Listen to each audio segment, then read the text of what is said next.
As my mom always told me, the Jeep is not required when you're on the Big Island, but to visit some of the best experiences on Hawaii, four-wheel drive is the way to go.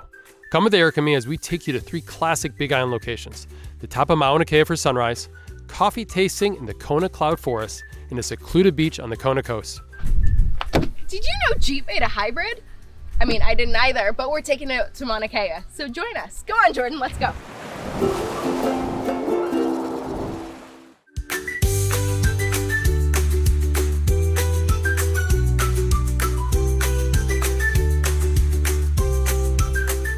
Good morning. Jet lag will hit you when you visit Hawaii, so plan for it. That's what we always say. We departed Waikoloa Resorts at 4:37 a.m. with a single-minded focus to reach the peak of Mauna Kea for sunrise. We should have left earlier as we made a wrong turn in the dark, and we should have left more time to acclimate to the elevation. But we arrived at Mauna Kea Visitor Information Station at 5:38 a.m. Park ranger greeted us and provided tips on summiting, getting us in four-wheel drive low, and acclimating to the elevation. That last part's big because we had climbed 9,200 feet in 61 minutes. So big tip, start with a full tank of gas. Get here earlier than we did as we could only acclimate for 15 minutes. We had to continue up the dirt road to the summit before sunrise. We are on the top of Mauna Kea right now. The sun is about to come up. This is gorgeous.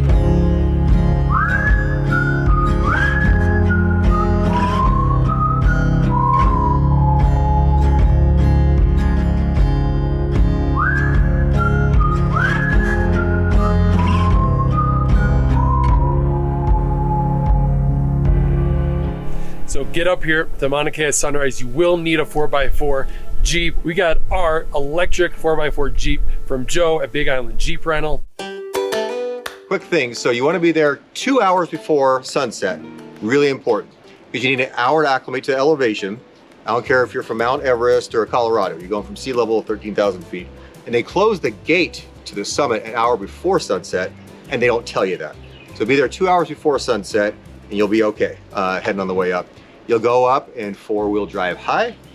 Do your thing. It's going to take about an hour and a half for the light pollution to dissipate. That's when the show starts. You know, you're going to see stars up there that you can't see really anywhere else in the world. You can see 90% of the worlds you can see from up there, like the Southern Cross and stuff like that.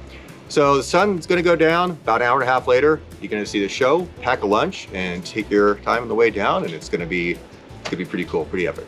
A lot of people ask me, you know, do they need to bring warm clothes, all this kind of stuff. You don't want to pack your warm clothes from the mainland just for this. So one of the reasons why you want one of the soft tops, and my company does the soft tops, you're not going to get those at the corporate companies, by the way. Even the hard tops we have a little flip top Sunrider, little aftermarket upgrade. So wear your flip flops, your shorts, just be relaxed about it, and just sit in the Jeep and have the heater going. And when those stars come out, you're just sitting there nice and warm. Everybody else is walking around and freezing, and you got it. So super easy. And we are the only company, by the way, that lets you go up Mauna Kea. The corporate companies make you sign a contract saying you're not going to go up there. So you can't go up at all, yeah. Right. So that's kind of like my niche and what I do. I'm kind of the Mauna Kea, guy, and I'll help you out and give you all the tips for going up there. Need a 4x4 to get up there, so check out Big Island Jeep Rental. Joe will hook you up. Him and his wife run a great company. We always recommend going local when you're in the Hawaiian Islands. Also known as Joe's Jeeps. So the company was Joe, me.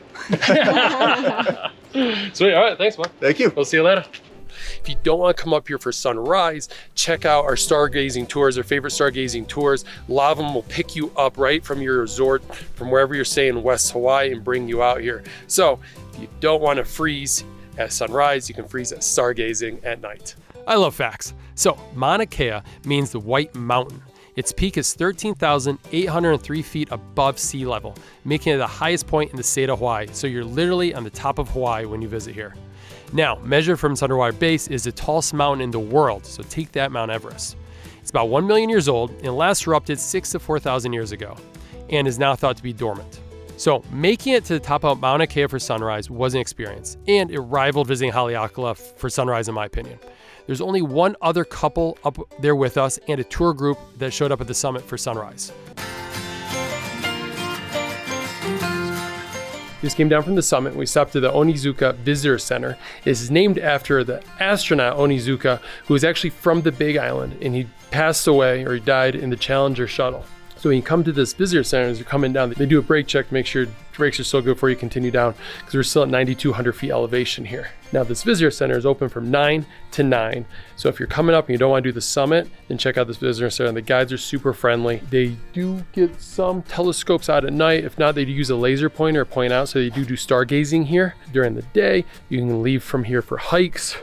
You can read the plaques, talk to the rangers about this place. This is a really cool visitor center. And it's a great thing if you're doing Hilo to Kona. You come across the saddle road, you come up here to the visitor center, and it's really convenient.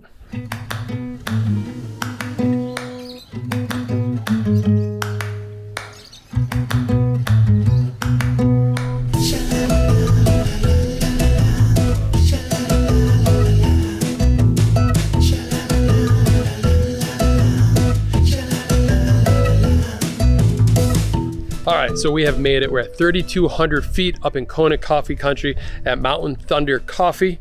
This is a free coffee tour. Yeah, that's right.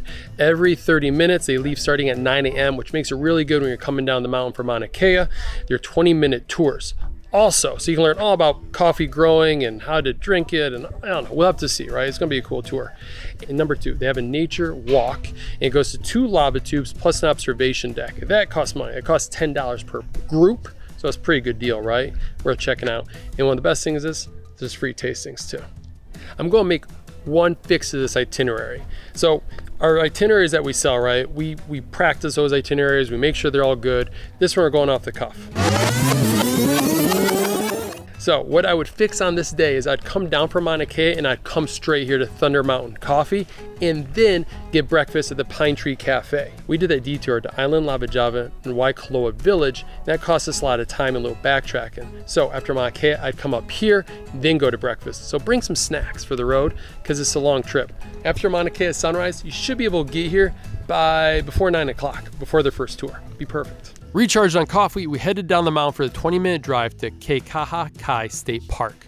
The state park stretches from the highway, Route 19, to the ocean. This park is worth visiting for 3 reasons, in my opinion. First is on the 1801 lava field. Nothing feels like Hawaii like being on a fresh lava field. Now this is the main reason is Keikahakai State Park is secluded. The reason for that is that 4-wheel drive vehicle is recommended. The road to the beach is rough. I mean, it's rough as it crosses the lava field. We saw numerous brave people parking at the highway and walking the 1.7 miles to the beach. It's about 40 minutes, but we enjoyed the bumpy ride in the Jeep. As you can see, the beach felt secluded. But if you find people there, hike to more remote beaches up the coast. It's about a 7-minute walk, and I've heard great things about that. White sand, crescent shape, more secluded than this. We relaxed at the beach with a little beach walk. Also, bring your swimsuits for swimming. We forgot to do that, but make sure the conditions are safe first. I have a link down below to beach safety conditions here at the state park. Eventually, we got the beach chairs out of Joe's Jeep to soak up the quiet place, and it was time for a nap. Have a great time. We love vlog days like this one and making great itineraries for all the Hawaiian Islands. If you're heading to the Big Island, which I think you are, head to the HawaiiVacationGuide.com/Big Island for our Big Island itinerary. It's wonderful. It's full of excursion days like this one, but not this one. That takes you all across the Big Island, all the best things to do. Also, we have a link down below to book a Jeep with Joe's Big Island Jeep rental. Enjoy that beach gear in the back of the Jeep and enjoy his custom lifted Jeeps. Thanks so much for watching.